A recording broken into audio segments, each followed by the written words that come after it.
Hey y'all, I just got some quick announcements before we get into this video. So the first announcement is that I have a Discord server now. It will be linked in the description. I'll mention it again at the end of the video in the outro, but Discord is linked in the description. If you want to get personally coached by me, or you just want to know a place to hang out and just hang out with other Valorant players, join it. To get coached by me, you're just gonna join the server, go to the section that says coaching requests, and you're gonna submit a video of your ranked gameplay, and also attach a link to your Valorant tracker so that I can see your stats, and it just helps you get a better overall estimate of where you are. Other than that, on my channel, I have two playlists now. One called Valorant Mentality, I think. The other one, Valorant In-Game. Basically, what that's going to be is like my videos talking more about mentality will go in the mentality playlist, and the ones that talk about actual gameplay, like this one, like some like game sense videos, like mechanics videos and stuff like that, will go in the gameplay section, just so you guys can figure out which video is which and actually get the content you want to see. I do want to talk about both videos because I think both like types of Valorant playing are equally as important. So I'm just letting you all know for plans for the future, and yeah, that's all. I'll see it. So the main focus of this video is going to be improving the way we take gunfights, just the quality of our gunfights, and hopefully securing the quantity of our gunfights too. Because if you're taking bad quality gunfights, chances are you're not going to get a lot of gunfights because all of your gunfights you're going to die, and that's going to be like your only gunfight the entire game.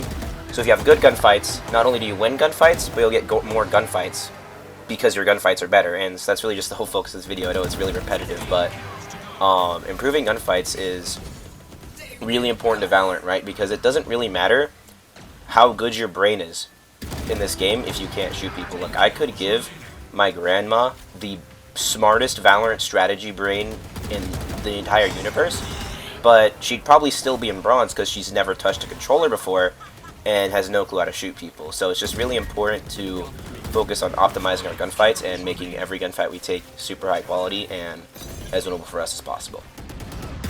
Now, the main things that we need to deal with when we're talking about optimizing our gunfights and getting way more kills is how we're approaching our gunfights. Because most people in the low ranks will just default to the enemies this far away from them, like from my crosshair, and then I'm just flick spraying, trying to hit a headshot like this, or I'm just insta crouch every single gunfight, just doing this the whole time.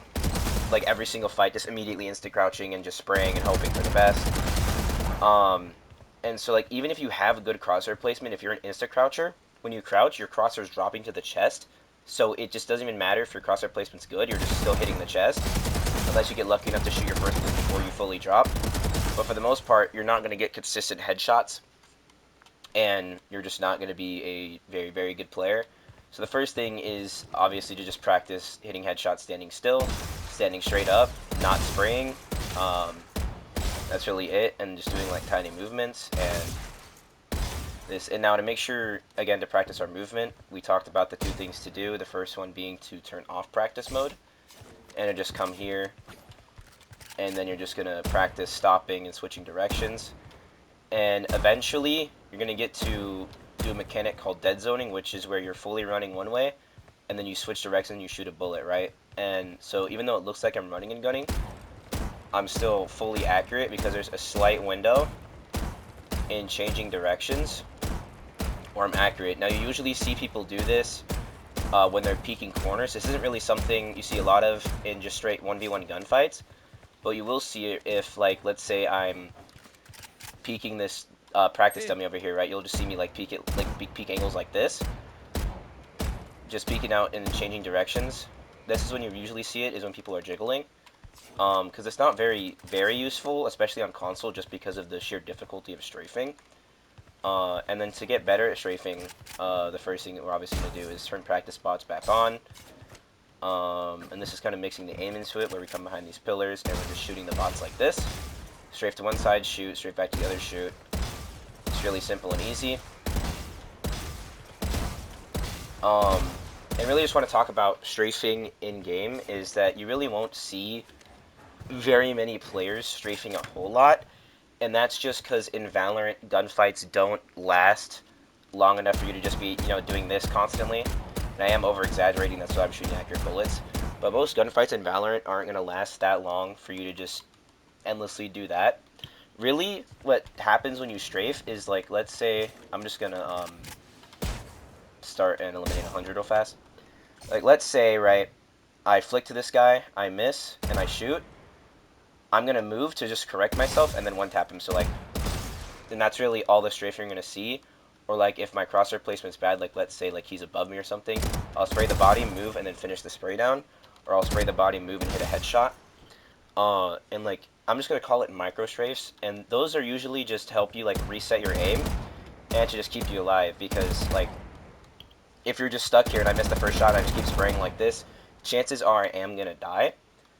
So it's just really important to keep yourself alive. And then the other thing, other main time you'll see players strafe is like if they're holding a corner or like just an angle. So I'll just go right here in this part of the range. So let's say like I'm playing this angle and like let's say there's 4 guys over here and they're about to swing me. So like you stay here, you hold, you kill one, you strafe, kill another, then you strafe back and kill the third and the fourth. And so the reason you're doing that is you're just repositioning your head so that when the enemies swing, their crosshair placement is going to be different every time. Like one guy looks here, dies, other guy's looking here, and he's going to die because you're somewhere else. And it's really just about keeping yourself alive. Now the second part we're going to talk about is how our enemies are going to be start fighting. Because if you improve your gunfights a lot, chances are your opponents in ranked and even your deathmatch and team deathmatch games will have better players who also know how to fight properly. So the next section is just going to talk about how we're going to practice to deal with players who also strafe a lot and just have really good gunfight technique. Okay, so how we're going to practice fighting against players who also know how to fight in the range is to turn bot strafing on. Now, you have to be on time trial. If you're on shooting test, you don't have the option to turn bot strafing on. We're going to turn bot strafing on and turn it to eliminate 50. And so, the thing is when you hit start, it'll isolate a bot. And now this method is totally fine to do this. This is not bad at all, but there's a little glitch that when it works is way more helpful. You see the bot spawns over here. Basically the glitch that I'll show later makes it so it only spawns within this range, so I don't have to come all the way out here and turn. But the whole premise of the drill is that you're going to move when the bot moves, stop when the bot stops, and you're going to shoot. So like he moves, I stop, I shoot. And this is just helping us either keep our crosshair placement on the head or just practice flicking to the head when the bot stops.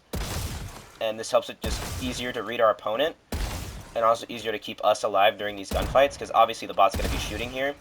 So you want to be shooting too, and you want to stop just to make it like the most fair.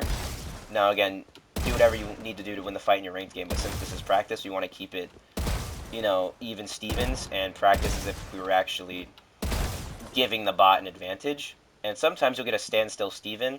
He'll move a little bit. Sometimes you have to shoot him in the shoulder and then he starts to move. Just be aware of that. And then you can even do it multiple times. You don't just stop the first time, especially if you miss. You just got to keep strafing and stopping and shooting until you get good at this. And now just to quickly show you the exploit, you're just going to hit exit.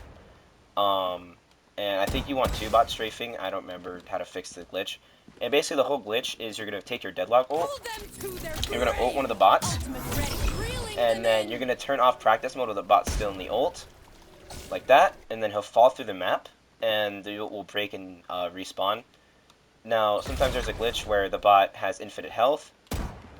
So this guy has infinite health. He won't die. Unless this is something where they change the glitch so that he's immortal. I have not gotten it to work at all today. But basically the bots, it's going to be the exact same drill that I just showed you earlier. Except the bots will spawn between here and here. So you can just stay back here comfortably behind the little guardrails and just fight it this way. But if you do get the immortal bot, you could also try practicing this way where you're just shooting the same bot and just tracking the same bot over and over. Either way, totally up to you, but I just wanted to show you that little glitch because it's a really helpful tool that when it actually works. Thank you all so much for watching. Please like and subscribe if you enjoyed the videos. It'll really help this channel grow. If you're looking for a fun place to hang out with your friends or wanting to get personally coached by me, join the Discord server linked in the description. To get personal coaching, send a coaching request where you link your VOD to your ranked game and your Valorant tracker. That's all. See ya.